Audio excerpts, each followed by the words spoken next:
So we'll just wait for this to load. We can check what things do we have in our storage, and we have Surveyor 2. So we're going to launch. This is always the most stressful part for me, and normally I put on some totally awesome music, something like the Cosmos soundtrack, so on and so forth. One thing I've found, however, is if I do that, one, you can't listen to your music at home, and two, if I export these videos to YouTube, YouTube freaks out that there's music there. And it's weird because, you know, there's heaps of copyrighted content in terms of like possibly everything else which is going on, but YouTube gets snarky about music for some reason. So we'll just wait for everything to stabilize here. We'll pop up our file window. So one thing that we're going to be doing is we're going to be launching, and then we're going to be doing a gravity turn.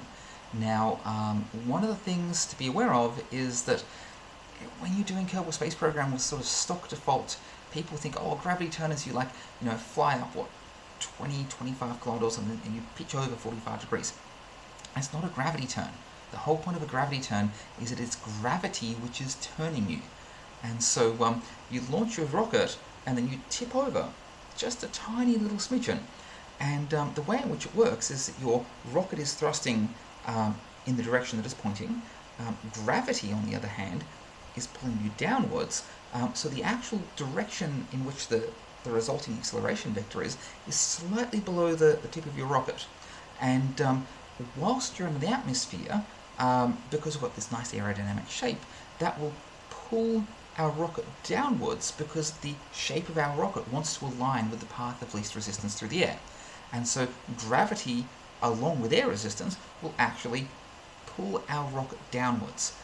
Once we get out of the atmosphere, it's a little bit different because we don't have those drag forces going on, and in those cases we might need to provide a little bit of extra assistance in order to keep it in the right direction.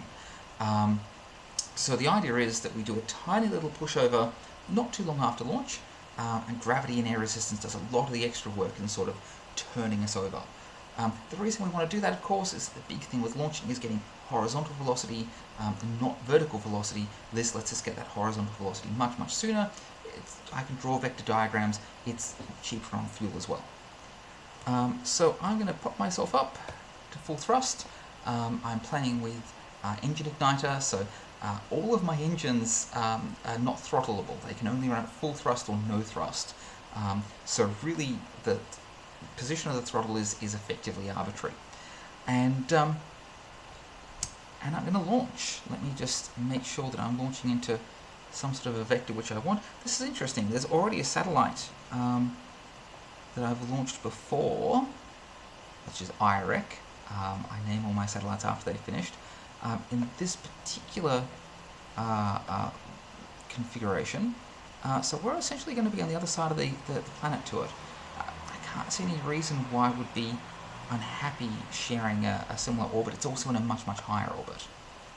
So yeah, I'm happy to launch into this.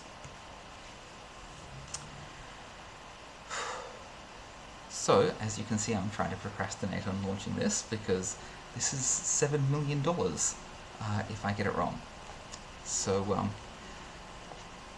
let's try. So, we will start off with our launch, and we have liftoff, which is excellent.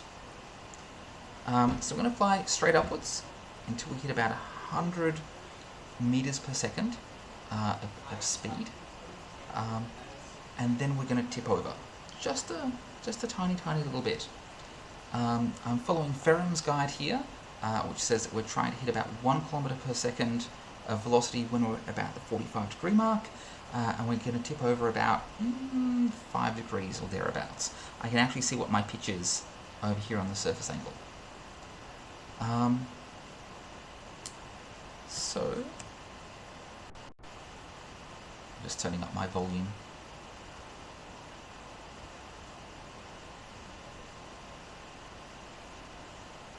Once I do the gravity turn, I actually turn off all the automatic steering controls as well, because they will try to fight it.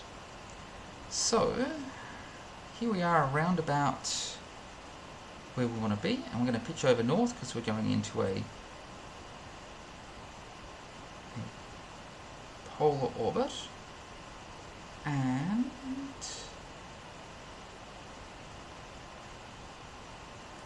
the rocket itself will try to sort of push itself back towards prograde, but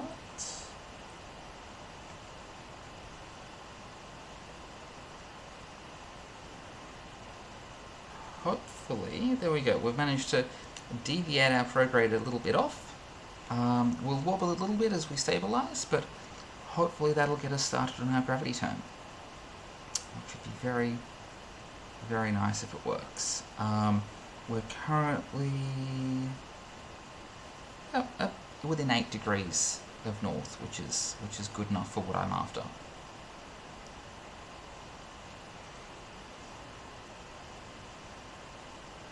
Ideally, I'd like to be maybe a little bit less of an angle than that, but we can fix that up a little bit later on. So as you can see here, we're continuing to climb, and our pitch here is continuing to tip over. And I'm just going to stabilize that for the moment, because I don't want us to be pitching too far over until we get a little bit higher up in the atmosphere. So there we go. I've just halted that a little bit.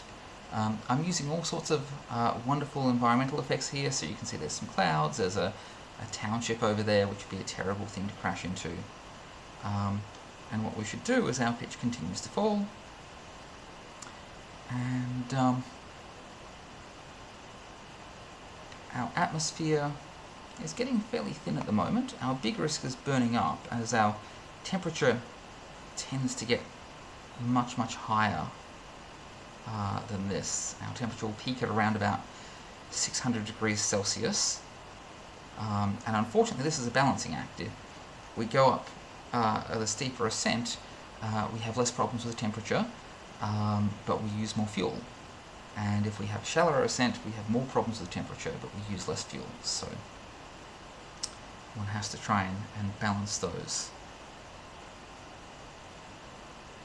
My heading seems to be... oh no, it's not correcting itself. That would be nice if it did.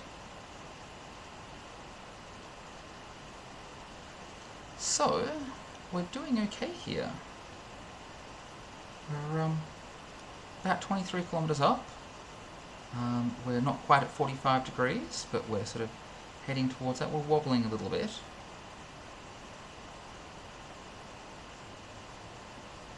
I'm going to nudge us just a little bit more, just towards north there.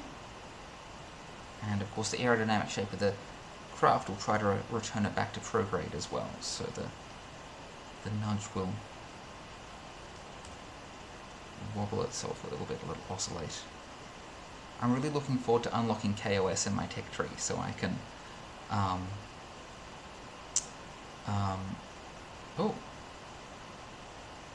a little bit of jitter there. Unlocking KOS in my tech tree, because then I can actually program my rocket. I think it's preposterous that a human me is actually doing this when you could have a robot controlling everything as well. So as you can see here, we've got an overheat warning. We're starting to get a little bit warm on our fairings, but I'm not worried about that, and yeah, we're starting to cool down quite a bit now, which is good. The other fairing is starting to overheat a little bit, but I don't think that we're going to hit any problems there. So we can see here our pitch is nice. We're turning over. We don't want to hit 1.5 kilometers per second until we're above 30 kilometers, which is good. What's our apoapsis? It's about 90 kilometers.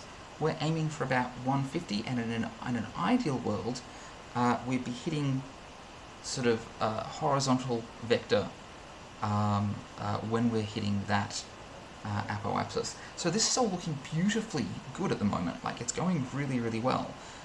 Where heading could be adjusted a little bit, which I'll just try and nudge us over. But Otherwise, this is great. Okay, that's the first stage done. So we'll release the second stage. I'm pressing fairings here on my control panel. That's actually deploying 2 satellites in our communication array, or 2 antennas in our communication array, I should say. So we've got almost no atmosphere left, which is good. And what we're going to try and do is we're going to try and follow prograde as much as possible. I'm actually going to vector a little bit more towards the horizon here. That's going to give us steering losses. Essentially, I'm trying to thrust the rocket in a different direction from the way that it's going. But it's going to build us up with horizontal velocity a little bit more, and I don't want my apoapsis to rise too high. We've got about 3.5 minutes worth of fuel in this stage. It's about 2 minutes until our apoapsis, if I want to be using that fuel at all, but because I'm going a little bit vertical, we're not going to hit our apoapsis in 2 minutes. It'll take a little bit longer than that. So, orbital speed is about 2 kilometers per second. We need to get that up to about 7.5, 8 to actually enter orbit. We've got 5,000 delta V here, so from previous test launches, we won't be able to hit that with this stage, but with the next stage we will, which is excellent. So we can probably just sit back and relax for a little bit here. So if you're wondering who I am, I'm Paul Fenwick. If you've used the CCAN before, I started the CCAN project. Whoa, let's not drift that far. This is what happens when you look at the camera rather than your screen. So, there we go. So I started the CCAN project. I've been involved with sort of realism overhaul stuff for a little while. I'm also writing a book on Kerbal Space Program, which is terrifying, of course, because, you know, I'm also learning Kerbal Space Program as I go. So my apoapsis height here is a little bit higher than I want. That's okay, because we can always circularize after apoapsis, but I'm just going to point us more towards the horizon. So we're not going to lift that up quite as much. And you can see here our apoapsis here is essentially stabilized to around about 178. It's an interesting effect there. It looks like the world sort of just ends. That's not a visual effect that we should be getting. So, yeah, there's bugs.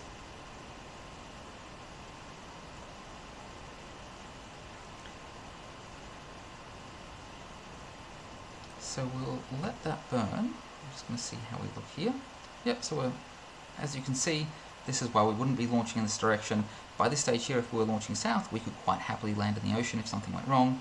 At the moment, we're launching north, so if something goes wrong, we would actually hit Australia, despite the fact that it looks like Australia is missing parts at the moment. So we've got about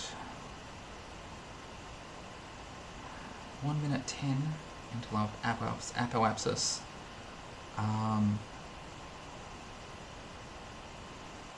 feel I should be thrusting a little bit more upwards just to delay that.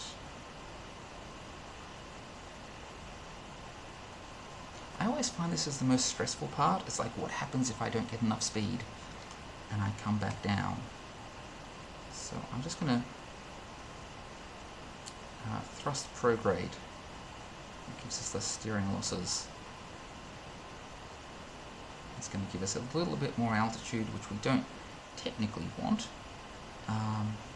but it means that we have less risk of coming down prematurely, which would be very bad. Also notice here that our inclination is slowly heading up towards 90. We don't need it to be fully 90.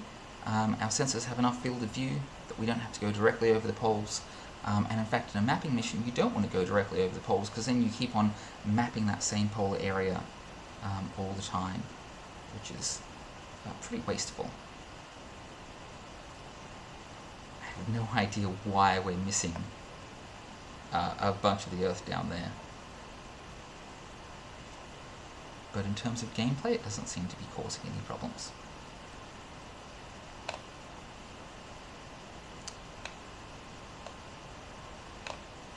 Apparently Nathan Keller's in my chat channel, but I hope Nathan is sleeping right now if I know his time zone properly.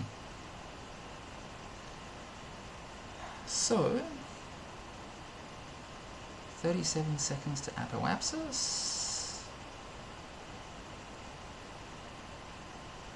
We still have about 4,500 meters a second of thrust to apply. We've got about 1 minute and 20 seconds left on this stage. It's interesting because most of the thrust comes at the very, very end when we've expended most of our fuel.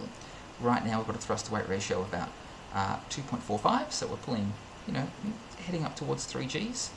At the end we'll have a thrust to weight ratio of about 8, so much, much more powerful at the end of our burn. So it's if we had humans on board, 8 Gs is, you can survive it. It's not deadly, but that would be very uncomfortable. Luckily we don't have humans on board, so we can pull some fairly high G maneuvers and be okay. So we've reached about the highest that we're going to ever reach. You can see here our vertical speed is dropping. That's because gravity is pulling us down and we're not applying a thrust upwards to counter that. So very soon we'll start coming back down again, and we want to try and grab as much horizontal velocity as we can before that happens, so that we miss the Earth coming down and we end up in orbit instead.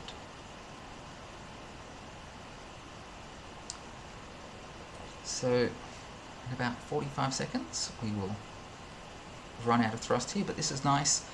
We're getting the maximum thrust. This is the maximum thrust we'll ever see with any of our birds at this horizontal position, which is absolutely perfect in terms of fuel efficiency. That's absolutely what we want.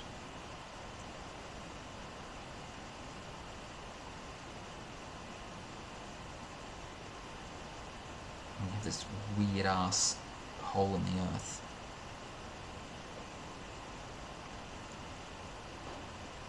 Just going to change the angle here. Try and make it look a little bit less glitchy. I'm not sure if we can do that.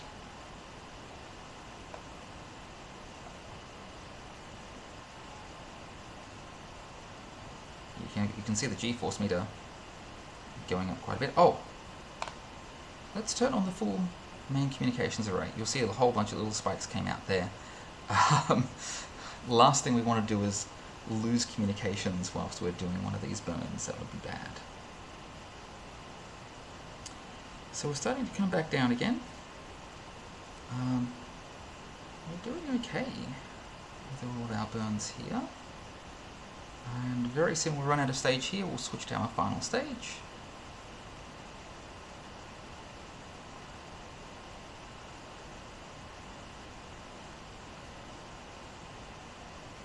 When that happens, I'll activate the reaction control system.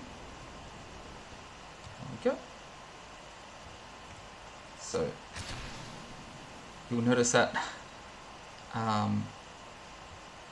that stage disappeared very, very quickly. That's because I had some solid fuel boosters mounted backwards on it. That was to make sure it deorbits itself. The last thing I want is more space junk. So this here is a little hypergolic engine, and you can zoom in, you can see we're just thrusting out of it.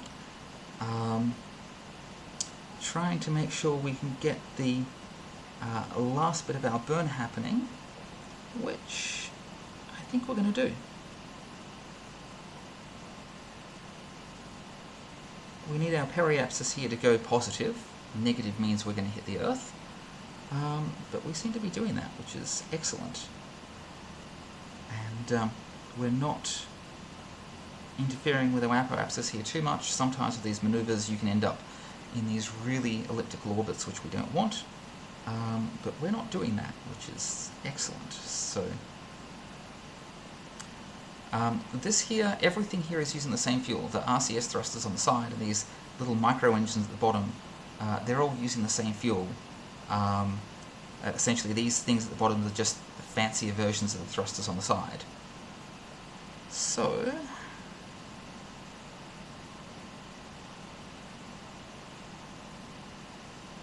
I'm feeling pretty confident we're going to make it here. Our vertical speed, you'll notice, isn't increasing anymore. So we're matching the pull of gravity down with the force coming up. Or our orbit, combined with our orbit, is doing that. And once we actually have...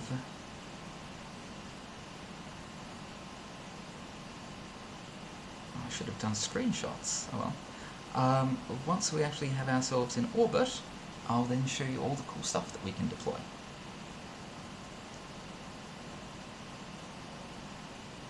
Okay, now our apoapsis is starting to increase a bit, which we don't want. If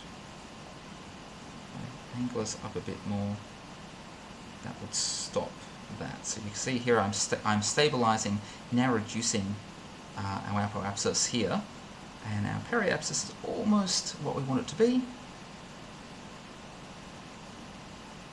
So essentially what I'm doing here is I'm adjusting our course in two different ways. I'm increasing the size of the orbit on the other side, and I'm reducing the orbit that will just come from, if I remember correctly with my orbital mechanics. And we've almost done our burn.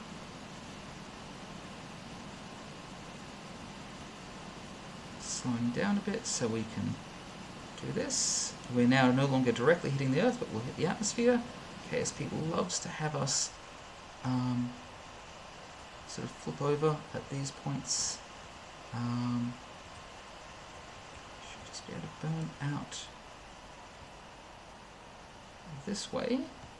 So I'm burning away from the Earth here, but what this is doing is it's raising the shallow side of the orbit and lowering the high side of the orbit.